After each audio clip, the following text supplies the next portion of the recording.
एक पदार्थ से हम काटते हैं और उसके बाद आलू काटते हैं तो कैसा नीलाभ काला रंग बन जाता है? ये क्वेश्चन आता है अधिकतर जगहों पर ये क्वेश्चन आपको दिखाई देगा। तो आप ध्यान रखिएगा हमेशा कि मंड या कार्बोहाइड्रेट, अब कार्बोहाइड्रेट में भी चला बहुत सारा टाइप का कार्बोहाइड्रेट होता है। आप कहेगा जैसे कार्बोहाइड्रेट में है आपका सरल कार्बोहाइड्रेट है, जटिल कार्बोहाइड्रेट है। तो कार्बोहाइड्रेट अलग अलग प्रकार का होता है। कार्बोहाइड्रेट में ग्लूकोज, फ्रुक्टोज, माल्टोज, गैलेक्टोज सब कार्बोहाइड्रेट है। ऐसा नहीं कार्बोहाइड्रेट के बदले में अगर ग्लूकोज दे देगा तो वो भी सही है। कार्बोहाइड्रेट के बदले ग्लूकोज, फ्रुक्टोज, माल्टोज, गैलेक्टोज ये सब कार्बोहाइड्रेट का एक प्रकार है। क्या है ये? तो मड या कार्बोहाइड्रेट जैसे ही आयोडीन से अभिक्रिया करेगा ये रंग जो देगा नीला से काला। ये देखो ये डैश का मतलब माइनस नहीं है, से है, या यूं कहें कभी कभी वर्ड बदल देता है नीलाभ से काला। क्या बना देता है? चला नीलाभ से काला। मड, एक मिनट रुकना, चला तब लिखना एकदम बढ़िया चकचका। आज जो पन्ना में लिखना है कल से बढ़िया वाला पन्ना लेके आना। मड कार्बोहाइड्रेट आयोडीन, ठीक है, से अभिक्रिया करके नीलाभ से काला रंग देता है। और अगर आप कहोगे कॉपर, हम बार बार बच्चा को पढ़ाते हैं बाबू रे, कॉपर जो है ये अपना रंग बदल देता है। कॉपर अपना रंग कैसा कर लेता है? हरा। किसके कारण? Cu2O या H2S के कारण। और चांदी अपना रंग कैसा कर लेता है? काला। और ये किसके कारण कर लेता है? Ag2S के कारण। ये बिहार दरोगा का क्वेश्चन है, हम पहले भी आपको बोले हैं बिहार दरोगा 2023 का पीटी का क्वेश्चन है ही कि कॉपर पर किसकी परत जमती है तो वो हरा हो जाता है। कभी कभी कॉपर के जगह पीतल भी दे देगा। कॉपर की जगह क्या दे देगा? पीतल। आपको पता है पीतल में मैक्सिमम परसेंटेज किसका होता है? कॉपर का होता है। तो अगर कॉपर दे के या नहीं दे के पीतल दे देगा तो भी आंसर क्या है? सही है। तो कॉपर या पीतल, कॉपर या, क्यों कॉपर के बदले पीतल दे देगा? पीतल का बर्तन में हम लोग खाते हैं कि नहीं? अब पीतल भी कैसा हो जाता है? हरा हो जाता है। किसके कारण? Cu2 और H2S के कारण। और चांदी जो है काला हो जाता है किसके कारण? Ag2S। कभी कभी क्या करता है चला, कॉपर हरा हो जाता है और ऑप्शन में Cu2S दे देता है। तो लड़का को Ag2S याद रहता है, Cu2S मार देता है। लड़का तो रट के, अधिकतर लड़का रटता है कि चांदी के चम्मच में अंडा खाना वर्जित है, क्योंकि चांदी के चम्मच में अंडा में सल्फर होता है जो चांदी से विक्रिया करके Ag2S बना देता है, जिसके कारण वह काला हो जाता है। तो लड़का कहता है जब Ag2S से काला हो सकता है Cu2S से हरा हो जाएगा। बोलो ने। और यहीं पर बच्चा कर जाता है मिस, Cu2O से हरा होगा और H2S से भी हरा हो जाएगा। अब कभी कभी क्वेश्चन पूछता है कि अल्युमिनियम पर जो एनोडीकृत करते हैं, क्या ये भी एनसीईआरटी का सवाल है, जो एनोडीकृत करते हैं अल्युमिनियम को, ये कैसा रंग होता है? अल्युमिनियम को जो एनोडीकृत करते हैं इस पर कौन सा परत चढ़ाते हैं? तो कहेंगे Al2O3 का, दैट इज अल्युमिनियम ऑक्साइड। इसका परत चढ़ाते हैं अल्युमिनियम ऑक्साइड का। अल्युमिनियम को जो एनोडीकृत करते हैं मेरी जाने मोहब्बत, तो किसका परत चढ़ाते हैं? Al2O3 का। तो देखो आई सब चला, एकदम समझ लो भयानक तरीके से पूछे जाने वाले प्रश्न है। इसके खानदान में इतना क्वेश्चन है, इसको जल्दी से लिख लो।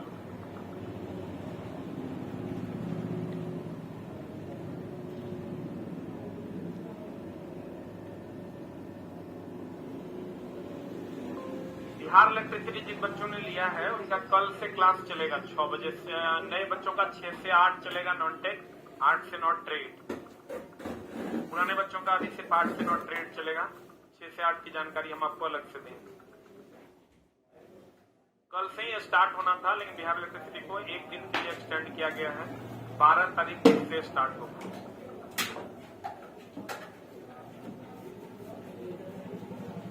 केस काला दिख रहा है, केस देख के की करेगा? कंटेंट देखो ना। हो गया?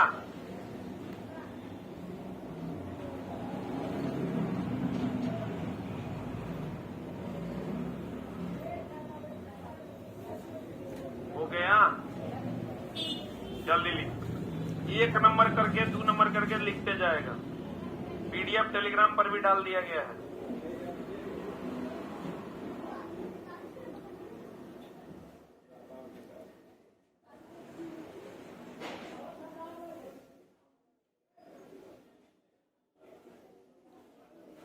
गया? ये पहला ऑब्जेक्टिव था आपका। दूसरा, पहला ऑनलाइन में प्रोटीन का परीक्षण CuSO4 से किया जाता है, जिसमें प्रोटीन का रंग कैसा हो जाता है? बैगनी। देखो चला प्रोटीन टेस्ट पूछने लगा है, क्वेश्चन ऐसा नया नया पूछता है, चला पता नहीं चलेगा चला पूछा क्या।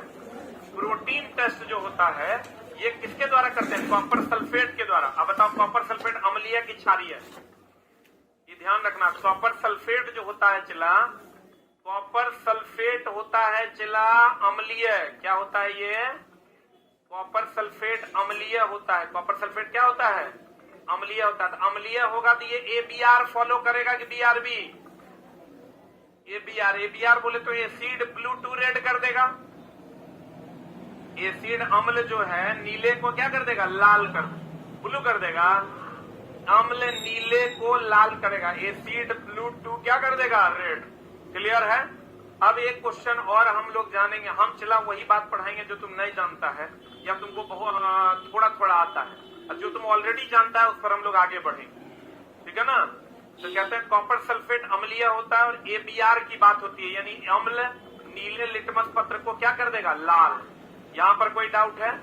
प्रोटीन टेस्ट तो होता है कॉपर सल्फेट से। कभी कभी आपको पूछ देगा कि संपर्क विधि से क्या बनाते हैं? संपर्क विधि से चला H2SO4। कौन क्या बनाते हैं? H2SO4। और एक और आपको ऑलरेडी पता होगा, हेबर विधि से अमोनिया। हेबर विधि से अमोनिया बनाते हैं। और एक और जान लो चला, फेन उत्प्लवन विधि से क्या होता है? सल्फर का निष्कर्षण। फेन उत्प्लवन विधि, कौन विधि? इसका संबंध सल्फर के निष्कर्षण से है। चला हम कोशिश करेंगे कि मेरे लाइफ का सबसे बेहतरीन कक्षा हम लें। वो तुम प्रश्न बनाओगे तो पता चलेगा।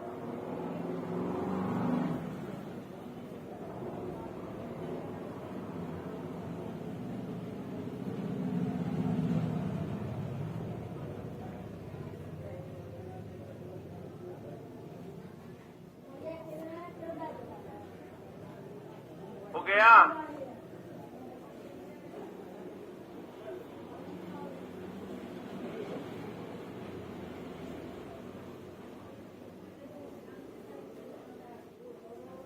कॉपर सल्फेट अम्लीय होता है, संपर्क विधि से H2SO4, हेबर विधि से अमोनिया और फेन उत्प्लवन विधि से सल्फर। फेन उत्प्लवन विधि से सल्फर। फेन उत्प्लवन विधि से क्या? सल्फर। बढ़े आगे।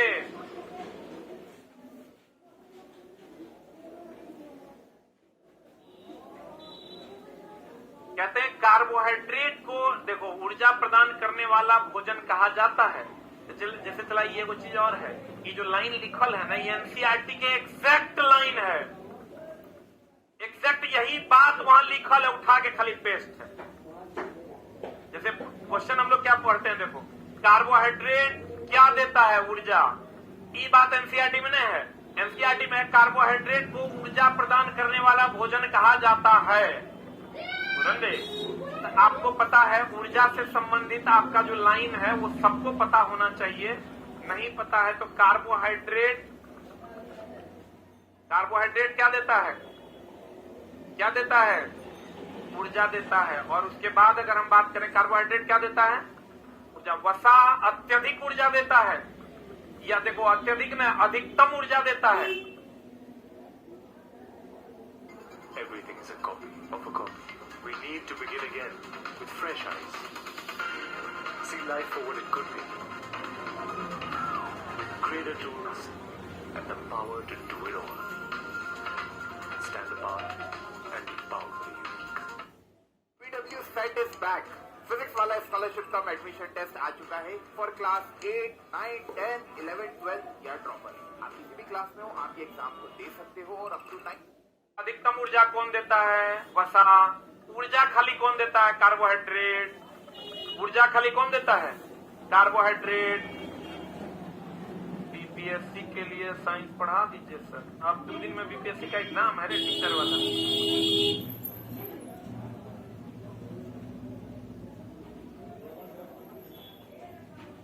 मेरे लाइफ का सबसे बेहतरीन क्लास होगा इस वक्त। आज तुम्हारे जीवन का भी सबसे अच्छा वाला क्लास होगा। कंटेंट जाएगा तुम्हारे अंदर ना, तो खून इतना तेजी से दौड़ेगा कंटेंट वाला। तो पढ़ोगे, क्वेश्चन बनाओगे, चला तो पता चलेगा, बोलने से तो होगा नहीं। बोले कि हो गया, अरे बोलो। अब देखो चला, यहाँ पर हम आते हैं थोड़ा सा, और क्या कहते हैं ध्यान दीजिएगा। विटामिन ए हम लोग 100 बार पढ़ते हैं, रतौंधी विटामिन ए, रतौंधी विटामिन ए, रतौंधी विटामिन ए। पढ़ता है कि नहीं? रतौंधी में रात में कम दिखाई देता है, रात का अंधापन भी इसको कहते हैं। लेकिन यहाँ चला विटामिन डी के बारे में आप जानते हैं, विटामिन डी कहाँ से मिलता है? सूर्य से। आप विटामिन सी के बारे में आप जानते हैं कि ये खट्टे पदार्थ से मिलता है, जानते हैं ना? वो यहाँ पर थोड़ा सा लाइन जो एनसीईआरटी में दिया है उसी टाइप से क्वेश्चन चला पूछता है कि विटामिन डी त्वचा के आंख के लिए तो जरूरी है, ये है विटामिन ए त्वचा के लिए भी जरूरी है, यानी त्वचा और आंख के लिए जरूरी है। और विटामिन डी की अगर हम बात करें तो विटामिन डी की कमी से कौन बीमारी होता है? रिकेट। रिकेट अस्थि से संबंधित है ना? और दांत भी एक प्रकार का अस्थीय है, क्योंकि दांत और अस्थि अगर दोनों की बात करें मेरी जान, तो दोनों बना होता है कैल्शियम फॉस्फेट से। ये दांत ले लो और ये अस्थि ले लो, दोनों बना होता है कैल्शियम फॉस्फेट से बना होता है। रुक जा। हम लोग कहते हैं विटामिन डी रिकेट्स है। रिकेट्स एक प्रकार का सूखा रोग, हड्डियों का बीमारी है। तो हड्डी का बीमारी तो हम लोग जानते हैं हड्डी का बीमारी है, बुलंदे।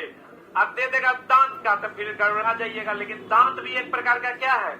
हड्डी है। तो कहते हैं विटामिन डी अस्थि और दांत के लिए प्रयोग किया जाता है। अगर इसकी कमी होगी तो दो चीजें आपका गलत हो जाएगा, दो चीजों में गड़बड़ी आ जाएगी, एगो अस्थि एगो दांत। और क्योंकि दोनों बना होता है किसका? कैल्शियम फॉस्फेट का।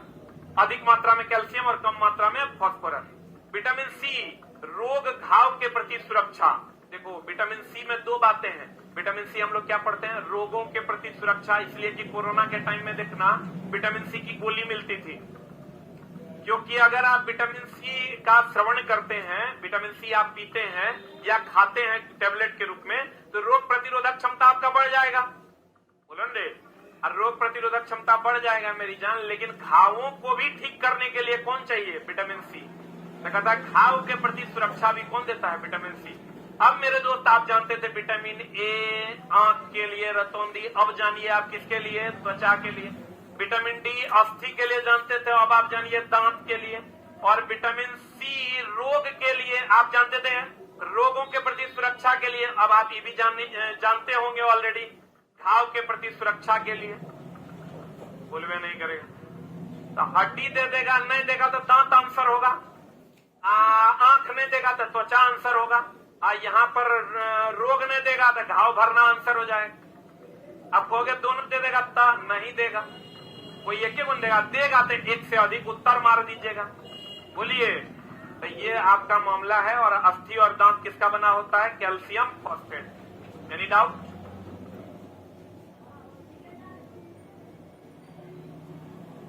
आगे बढ़े। आई सब तो नाम तो जानता होगा ना, विटामिन ए, रेटिनॉल।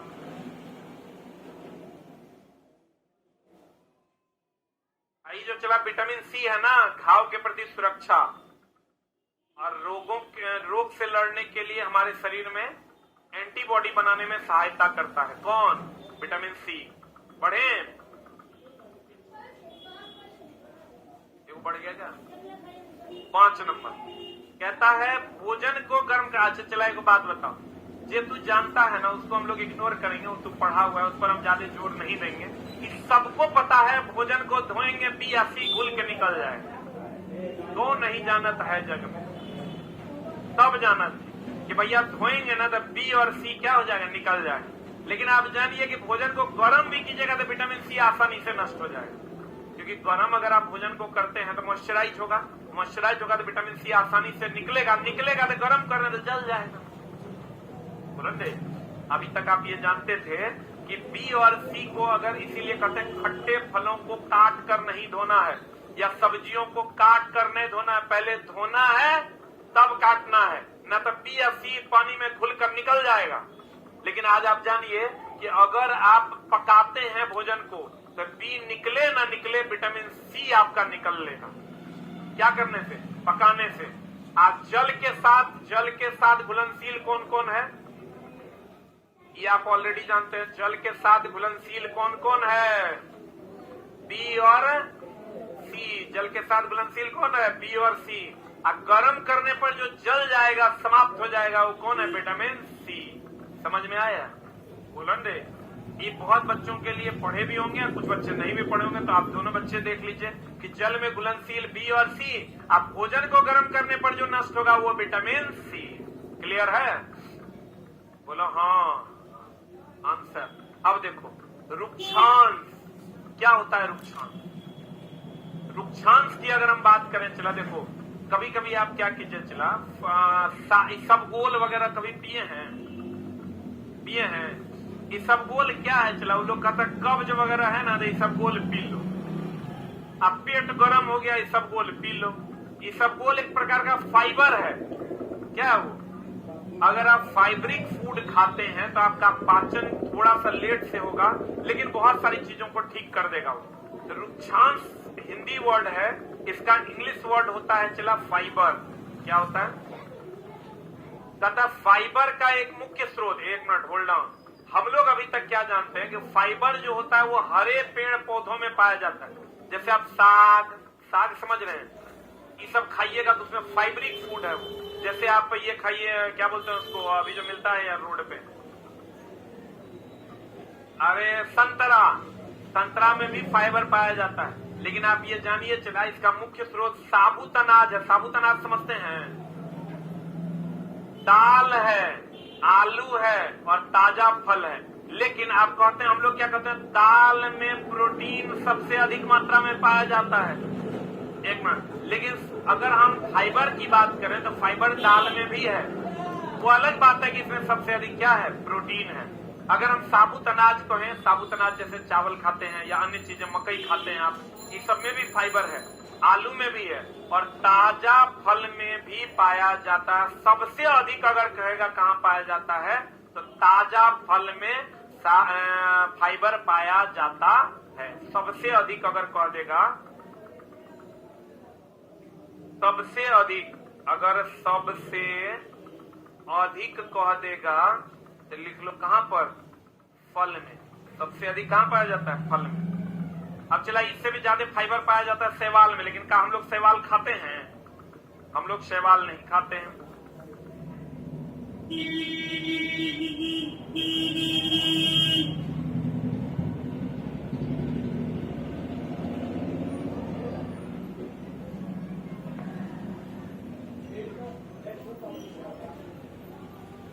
सबसे अधिक फाइबर कहां पाया जाता है? शैवाल में। सेलुलोज भी चला सबसे अधिक कहां पाया जाता है? शैवाल में। बोलन दे।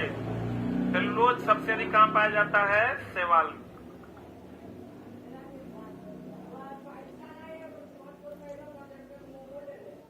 चलते हैं चला अगले प्रश्न की ओर। कहता है वह पदार्थ जिसे आसानी से संपीड़ित खरोंचा जा सकता है, कोमल पदार्थ तथा इसका उल्टा कठोर पदार्थ। अब देखो तीन प्रकार का पदार्थ है, एक कोमल पदार्थ है, एक कठोर पदार्थ है। एगो चला अगर हम बात करें चिम्मड़ पदार्थ, देखो सब अलग अलग है, कोमल, कठोर, चिम्मड़। अब चला दोनों का हिंदी अलग अलग है। इसका इंग्लिश हार्ड है, इसका इंग्लिश टफ है। बोलो हाँ। इसका जो इंग्लिश है सॉफ्ट है। बोलो हाँ। इलास्टिक प्लास्टिक तो जानता होगा। इलास्टिक जिसको हम खींचे तो पुनः अपने शेप में आ जाएगा। अब प्लास्टिक जिसको खींचे तो पुनः अपने शेप में नहीं आए। लेकिन मेरे दोस्त कोमल, कठोर और चिम्मड़ समझ लो। कोमल तो कोमल है। कोमल क्या है? कहता हुआ पदार्थ जिसे आसानी से संपीड़ित और खरोंचा जा सके। जैसे आप ले लीजिए पनीर, कोमल है, उसको खरोंच भी सकते हैं, आसानी से उसको संपीड़ित भी किया जा सकता है। तो कोमल के बारे में तो कोई बात नहीं करेंगे, लेकिन हार्ड और चिम्मड़ के बारे में बात करेंगे। एक बात वो नहीं करेंगे, एक एग्जाम्पल देंगे और आप तुरंत समझ जाइएगा। जैसे स्टील, ये हार्ड है। स्टील क्या है मेरी जान? स्टील जो है ये आपका हार्ड है। स्टील क्या है? हार्ड है। और प्लास्टिक का कुर्सी जो है, प्लास्टिक का जो कुर्सी है ये चिम्मड़ है। आप कहेगा समझे नहीं गुरुजी, आप बढ़िया से समझ लीजिए। जिसको चाकू से या नाखून से काटा ना जा सके, चाकू ऐसे मान लो ना, जिसको चाकू से काटा और खुरचा ना जा सके कठोर, आज जिसको चाकू से काटा या खुरचा जा सके चिम्मड़। बताओ आप प्लास्टिक का कुर्सी को चाकू से काट सकते हैं, नाखून से खुरच सकते हैं, तो ये हो गया चिम्मड़। आज जरा काट खुरच नहीं सकते हो क्या है? कठोर। स्टील कठोर है कि चिम्मड़? आप प्लास्टिक की कुर्सी कठोर है कि चिम्मड़? क्या है? रबर कठोर है कि चिम्मड़? चिम्मड़ न है, बोलवे नहीं करे तो लिख लो जल्दी से।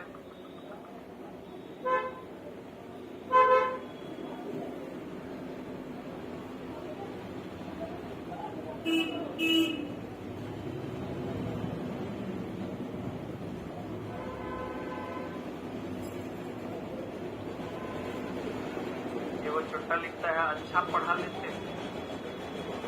बताओ इतना बदतमीज बच्चा सब क्या चला।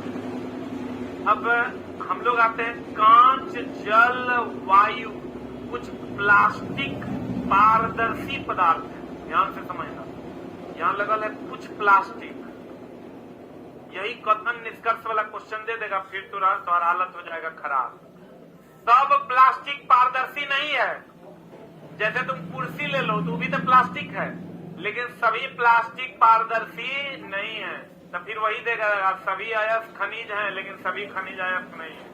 तो देगा सभी प्लास्टिक पारदर्शी है और कुछ प्लास्टिक पारदर्शी नहीं है।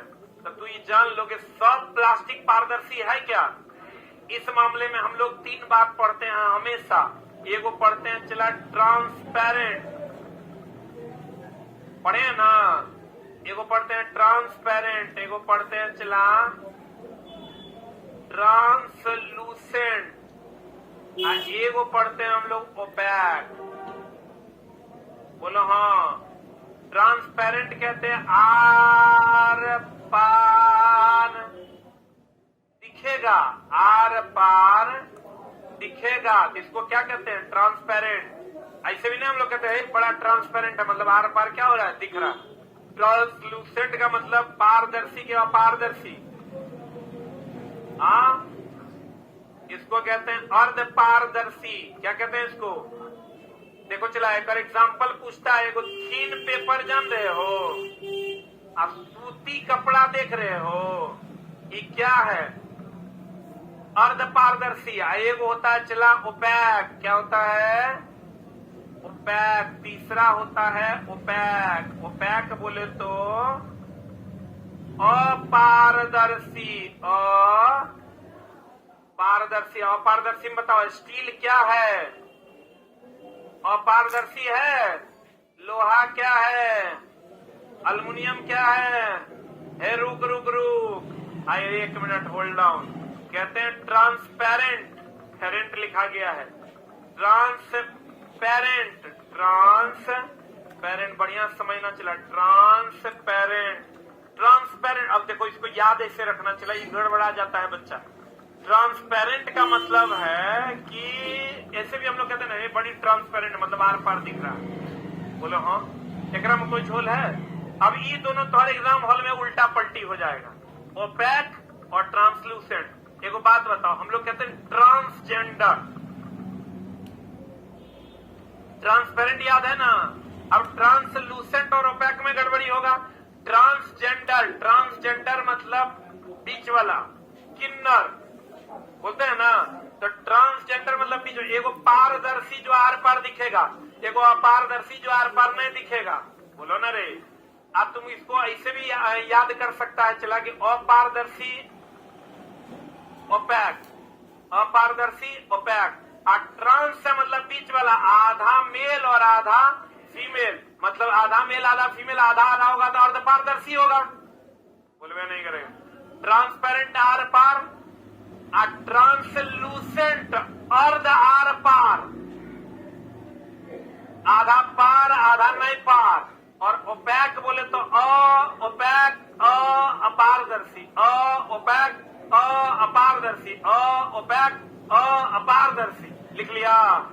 एक मिनट, अगर तुमको पूछेगा थीन पेपर, क्या पूछेगा? थीन पेपर पूछ देगा। आर पार थोड़ा बहुत दिखता है कि नहीं? सूती कपड़ा अर्ध है कि अपारदर्शी? जल्दी से लिख लो।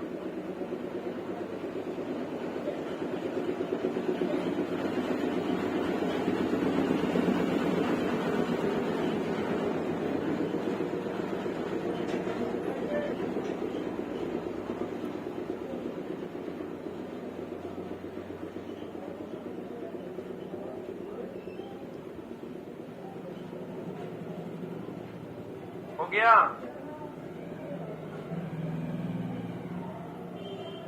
अरे लिख लिए?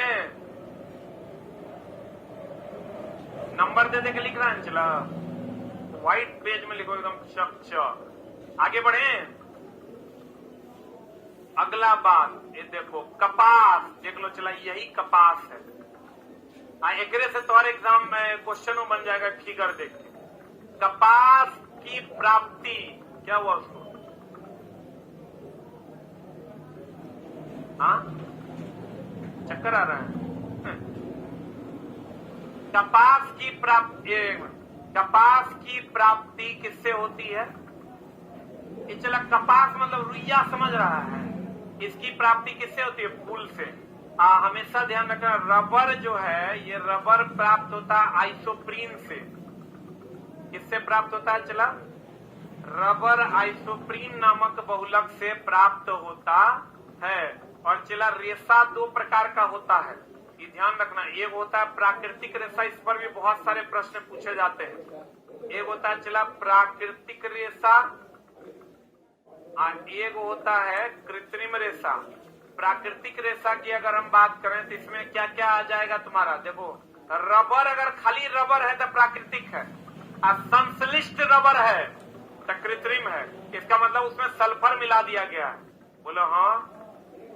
रबर आ गया, कपास आ गया, बोलो दे। और कौन आ गया? जूट। जूट जानते हो? और कौन आ गया? पटसन। जूट पटसन एक ही है। चला जूट लिख लो। उसके बाद और बोलो रेशम। रेशम जो है ये सब क्या है? प्राकृतिक। और कृत्रिम में आ जाओ। पहला कृत्रिम रेशा जो है नायलॉन है। उसके बाद कौन है? पॉलिस्टर है। कौन है? चला नायलॉन के बाद क्या है? पॉलिस्टर। कौन है? पॉलिस्टर। इसके बाद है रेयॉन। क्या है? रेयॉन। कृत्रिम रेशा है। जल्दी से लिख लो।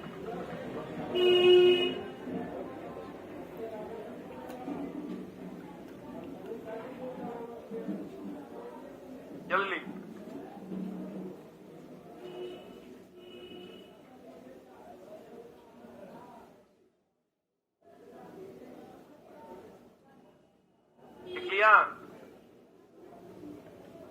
रबर की अगर हम बात करें तो रबर कहां से मिलता है? आइसोप्रीन से।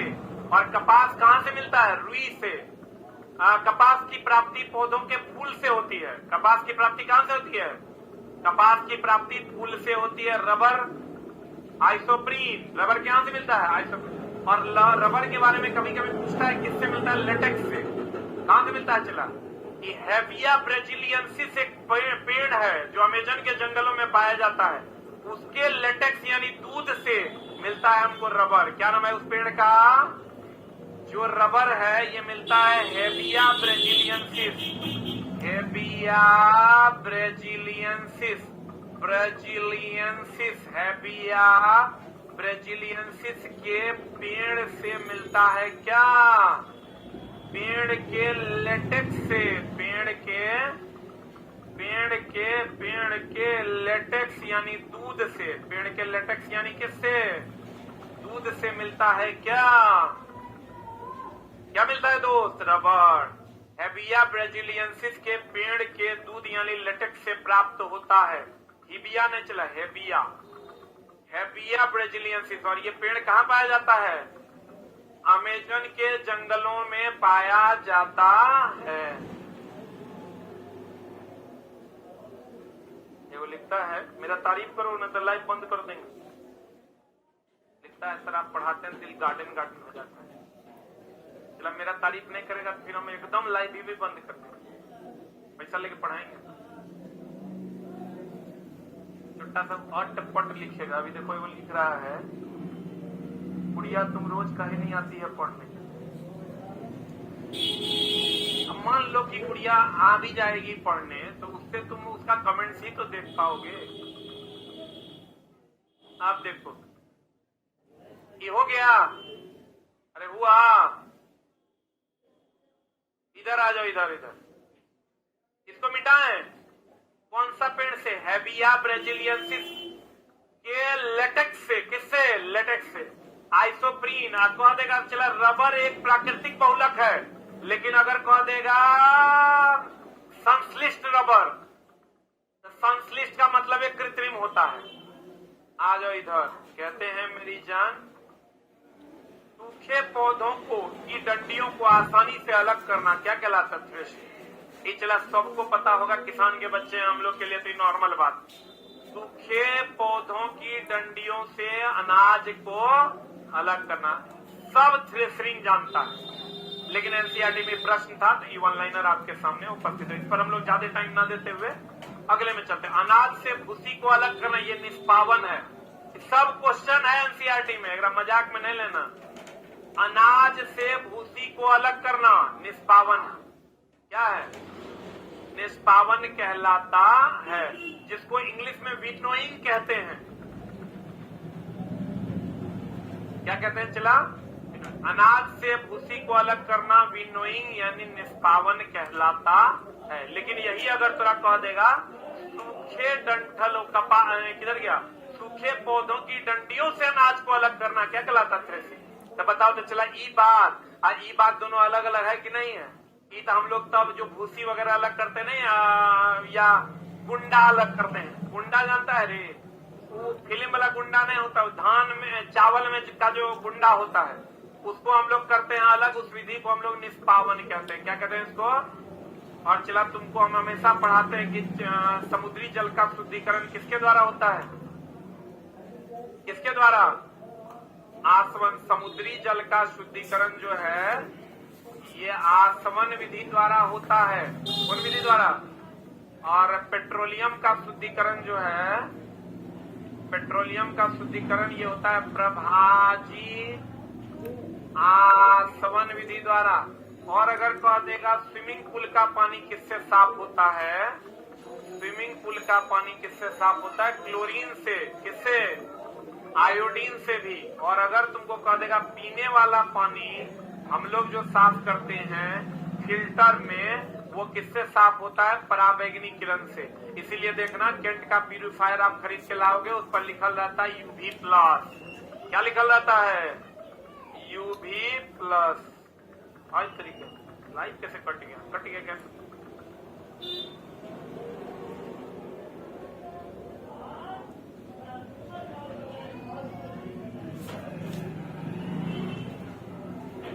कट गया।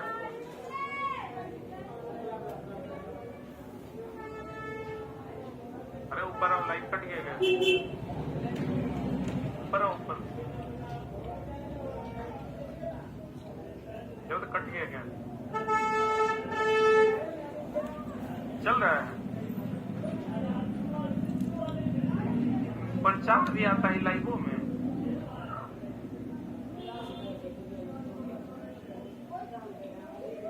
नीतीश कुमार लो तो नाम ले ली। देखो तुम लोग में चल रहा है।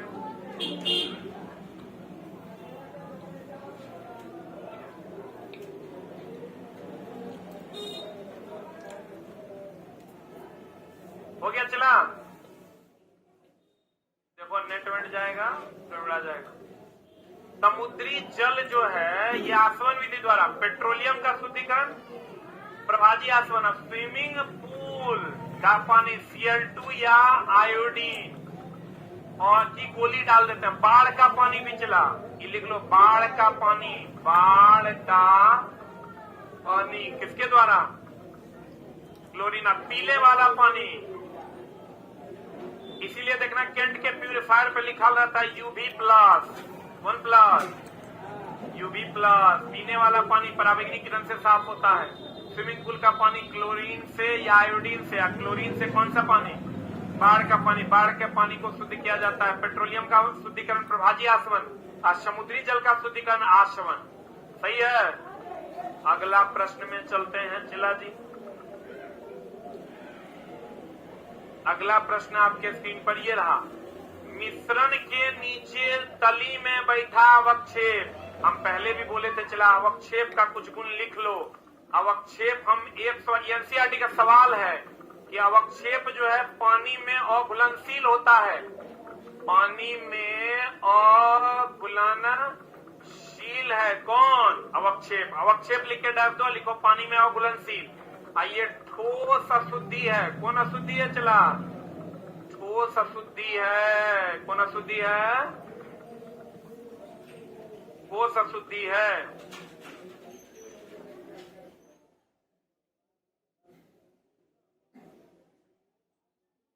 ठीक है, कौन अशुद्धि है?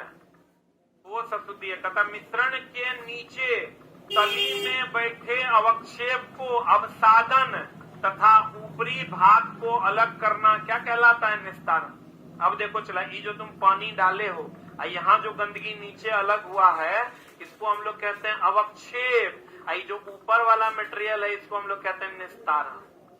कहते हैं मिश्रण के नीचे तली में बैठे अवक्षेप को अवसादन, यानी इसको अवसादन कहते हैं। ये जो अवक्षेप है, इसको हम लोग क्या कहते हैं? चला, ये जो अवक्षेप है, इसको हम लोग अवसादन तथा ऊपरी भाग को अलग करना क्या कहलाता है? निस्तारण। या अलग करने की विधि को क्या कहते हैं? निस्तारण। क्या कहते हैं? निस्तारण कहते हैं। तथा छानने की प्रक्रिया निस्यंदन। इसीलिए चला हम लोग हमेशा कहते हैं नाले के पानी से ठोस अशुद्धि को अलग करना निस्यंदन। हम जो पानी पीते हैं, यह प्रक्रिया भी निस्यंदन है, क्योंकि हम जो चला पानी पीते हैं, वो पानी ऊपर से नीचे जाती है। नीचे जो ठोस अशुद्धियां जमीन के स्तरों पर निकल जाती है, और उसके बाद देखो हम लोग पानी कैसे पीते हैं। ये हमारा पृथ्वी का सतह है, ये पानी का पाइप है, और ये चला ऐसे अलग हुआ। ये यहाँ जो पानी है, यहाँ जो पानी है, ये पानी ठोस अशुद्धियां अलग हो जाती हैं, बाकी पानी नीचे आ जाता है। ठोस अशुद्धियां अलग हो जाती है, बाकी पानी कहाँ जाता है? नीचे आता है। चला फिर हम लोग जो है पाइप की सहायता से इसको क्या करते हैं? खींच लेते हैं ये पानी को, और खींच के फिर हम लोग पी लेते हैं। यह प्रक्रिया भी निस्यंदन है। क्या है ये? नाले के पानी, जो नाला का पानी है, समझ लो जितना नाला में बह रहा है पानी, फिर हम लोग ओकरा पीते हैं। लेकिन यह विधि क्या कहलाती है? निस्यंदन। इसमें लेकिन ठोस अशुद्धियां ही अलग होती है। इसीलिए तो हम लोग पराबैंगनी किरण का उपयोग करके एंटी उसका जितना भी बैक्टीरिया है उस सबको क्या करते हैं? मार देते हैं। क्योंकि निस्यंदन विधि में सिर्फ और सिर्फ अघुलनशील अशुद्धि ही अलग होगा, जो ठोस अशुद्धि है वही अलग होगा। द्रव अशुद्धि में घुला हुआ पदार्थ अलग नहीं होगा। और नाले के पानी का शुद्धिकरण हम लोग निस्यंदन विधि द्वारा करते हैं। और हम लोग जो पानी पीते हैं भूजल, वह भी निस्यंदन विधि द्वारा ही शुद्ध होकर पिया जाता। क्लियर है? बोलेंगे निस्यंदन में लिखना, निस्यंदन लिख के डाल देना, और लिखना नाले के पानी का शुद्धिकरण। नाले के पानी का शुद्धिकरण। नाले के पानी का शुद्धिकरण निस्यंदन विधि द्वारा होता है। नेक्स्ट, हम लोग जो पानी पीते हैं, हम लोग जो भूजल पीते हैं, हम लोग जो भूजल पीते हैं, वह भी निस्यंदन विधि द्वारा शुद्ध किया जाता है।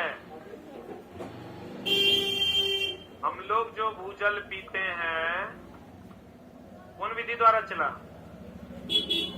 निस्यंदन विधि द्वारा क्या किया जाता है? शुद्ध किया जाता है। या हम लोग ऐसे कह सकते हैं, निस्यंदन बोले तो नाला का पानी, हम तो ऐसे ही याद रखे चला, निस्यंदन बोले तो नाला का पानी, या निस्यंदन बोले तो भूजल का शुद्धि का, भूजल जो हम लोग डायरेक्ट पीते हैं वो। और निस्यंदन में ठोस अशुद्धि अलग होता है, ये बात भी लिख लो। निस्यंदन में कौन अशुद्धि अलग होता है? ठोस अशुद्धि अलग होता है। निस्यंदन की अगर हम बात करें चला, इसमें ठोस अशुद्धि जो है वो अलग हो जाता है। निस्यंदन में ठोस अशुद्धि अलग होता, निस्यंदन में ठोस अशुद्धि अलग होता। निस्यंदन में कौन अशुद्धि अलग होता है? ठोस अशुद्धि अलग होता है।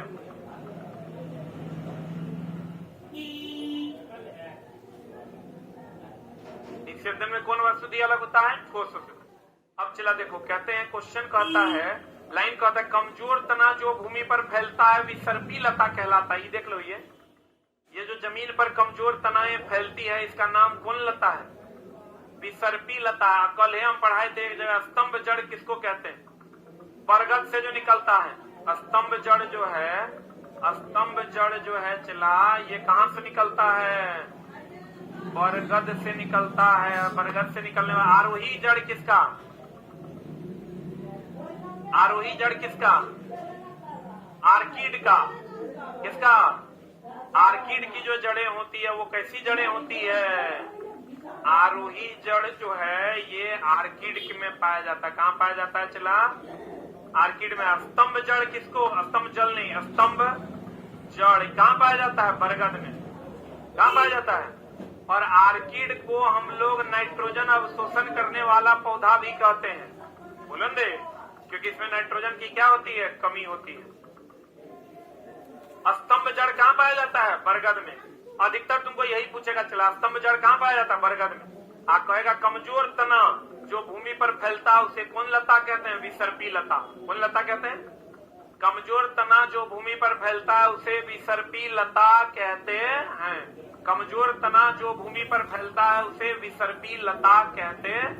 कमजोर तना जो भूमि पर फैलता है उसे विसर्पी लता कहते हैं। स्तंभ जड़ कहाँ पाया जाता है? बरगद में। कहाँ पाया जाता है? बरगद में। कत्ता पत्ती वह भाग है जो तने से जुड़ी होती है, पर्णवृत्त कहलाता है। पत्ती का जो भाग, ये वाला भाग, यही थे जो तने से जुड़ा होता है उसे पर्णवृत्त कहते हैं। क्या कहते हैं उसको? कभी कभी चला क्वेश्चन पूछ देता है, एनसीईआरटी पूछता क्या है, एनसीईआरटी में दिया हुआ है, ये वाला भाग देख लो, ये जो पत्ती का ये वाला भाग है इसको हम लोग कहते हैं सिरा। क्या कहते हैं इसको? ये जो बीच वाला भाग है इसको कहते हैं, क्या कहते हैं? मध्य सिरा। क्या कहते हैं इसको? मध्य सिरा। यही जो भाग है ये पर्णवृत्त। एनसीईआरटी में यही 3 को सवाल दिया हुआ है, सिरा, मध्य सिरा और पर्णवृत्त। हाँ, ये वाला, अरे क्या बात है, यही क्वेश्चन आया था, फिगर वाला क्वेश्चन अगर तुम देखा होगा तुमको मिलेगा। अच्छा एक बात पता चला, पौधों में वाष्पीकरण होता है कि देखो ऑनलाइन वालों तुमको भी हम एक सवाल देते हैं, बड़ा सिंपल सा सवाल है। पौधों में, ऑफलाइन वाले तुम भी बताएगा, पौधों में वाष्पीकरण होता है कि वाष्पोत्सर्जन होता है? जल्दी से ऑनलाइन वाले तू भी जवाब देगा। ये क्वेश्चन हमको मिला तो बड़ा हंसी लगा कि साला कितना गड़बड़ गड़बड़ काम कर रहा है बच्चा, यहाँ पढ़ते पढ़ते मर रहा है, पूछने वाला साफे पगला रहा है। वाष्पीकरण और वाष्पोत्सर्जन में अंतर है। पानी का वाष्पीकरण होता है बुलंदे, और वाष्पोत्सर्जन किसका होता है? पौधे में। पौधे में कहां से? रंध्र से। कहां से चला? पौधे के रंध्र वाले भाग से क्या होता है? वाष्पोत्सर्जन। पौधे के रंध्र वाले भाग से क्या होता है? वाष्पोत्सर्जन होता है। वाष्पीकरण कहाँ? पानी का। वाष्पीकरण कहाँ? लेकिन एक बात ध्यान रखना, अगर रंध्र से कह देगा वाष्पोत्सर्जन नहीं है तो वाष्पीकरण उत्तर होगा, इसका ध्यान रखना। अगर वाष्पोत्सर्जन नहीं देगा तो वाष्पीकरण सेकंड आंसर होगा। रंध्र क्या होता है? पत्तियों में जो छोटा छोटा छिद्र होता है, बोलवे नहीं करेगा, एगो चीज चला क्वेश्चन पूछा था कि पौधों की पत्तियों में पाया जाने वाला पदार्थ क्या है? रंध्र है कि क्लोरोफिल है? कितना सुंदर क्वेश्चन था। पौधों की पत्ती लिख लिया, अरे लिखा। देखो ये चला, ध्यान रखना, रंध्र जो है वो छिद्र है, छिद्र है, और छिद्र और पदार्थ में अंतर नहीं है। कहीं पर चला छेद है, ईटा में अंतर नहीं है। छेद पदार्थ नहीं है, छेद पदार्थ है क्या? क्वेश्चन तुम्हारा पूछा है कि पौधे की पत्ती में उपस्थित पदार्थ क्या है? बताओ। एक ऑप्शन तो देगा जाइलम है, जाइलम है। दूसरा ऑप्शन देगा फ्लोएम है, और तीसरा ऑप्शन दे देगा तुमको रंध्र है, फ्लोएम है, और तीसरा ऑप्शन दे देगा रंध्र है, और चौथा ऑप्शन देगा क्लोरोफिल है। बताओ क्या होगा, क्या हो जाएगा? क्योंकि क्लोरोफिल नहीं है, क्लोरोफिल मैग्नीशियम है। अब मैग्नीशियम तो एक तत्व है, और तत्व है मतलब पदार्थ है, क्योंकि पदार्थ 3 प्रकार का, तत्व, यौगिक और मिश्रण। क्लोरोफिल में मैग्नीशियम है, मैग्नीशियम तत्व है, और तत्व पदार्थ के प्रकार हैं, इसलिए तत्व एक प्रकार का पदार्थ है। इसीलिए हम लोग कहते हैं पौधे की पत्ती में उपस्थित पदार्थ जो है वो क्लोरोफिल है। क्लोरोफिल नहीं है, क्लोरोफिल मैग्नीशियम है, और मैग्नीशियम नहीं है, मैग्नीशियम तत्व है, और तत्व नहीं है। तत्व क्या है? पदार्थ। क्लियर है? बोलो ना रे। What is the answer? 4 number is the right answer. बोलो हाँ, बोलो हाँ। क्या मजा आ रहा है? और मेरे लाइफ का सबसे बेहतरीन क्लास हम लेने वाले। हमको पता ही नहीं था कि सलाम वन लाइनर पे बहुत बढ़िया पढ़ा सकते हैं। हम इसीलिए वन लाइनर ट्राई नहीं करते थे। हमको लगता था मेरा 4 ऑप्शन वाला स्पेशलाइजेशन, ये तो हम 4 ऑप्शन से भी बढ़िया पढ़ाते। हेलो, पीडीएफ आ गया? अब क्यों नहीं आया? अरे पगला,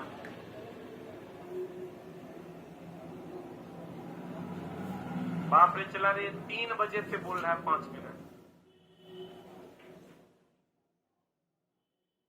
अब तुरा लगेगा गुरुजी आपके झूठ बोल रहे हैं। हेलो हेलो सागर जी, क्या हुआ? सागर जी पक्का आ रहे हैं कि झूठ बोल रहे हैं? कितना देर में आ जाइए? 10 मिनट हम आ जाए। ये तो सागर जी 3 बजे से ही मामला चल रहा है।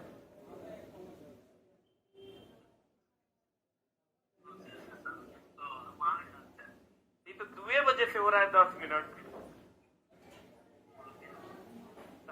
अब यूं तो आप हमको हम 6 बजे कॉल करके बोले चल दिए हैं।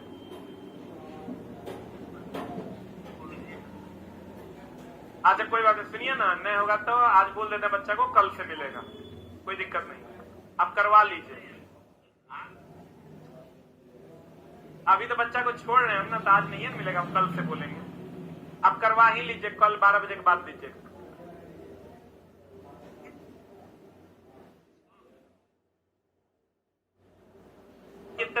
कितना ला रहे हैं? 1000 के बाद बच्चा अभी 2000 है।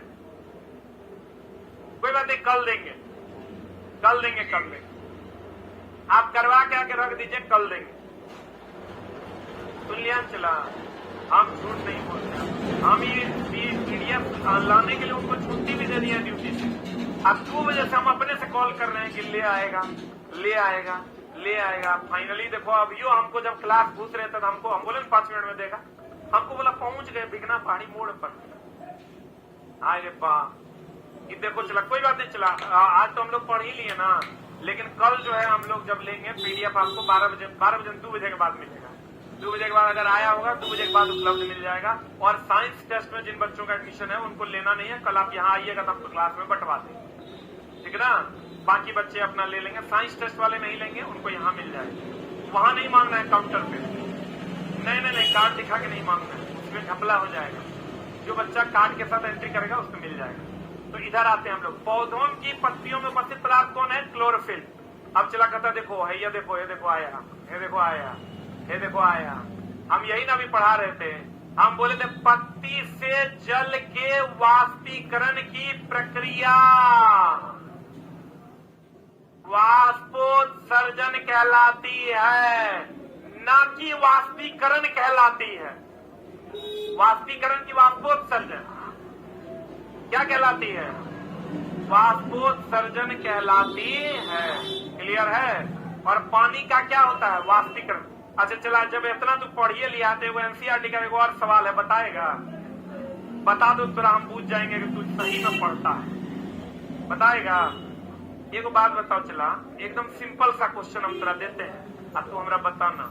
वाष्पीकरण एकदम कोई नहीं बोलेगा, जब बोलेंगे तब बोलना।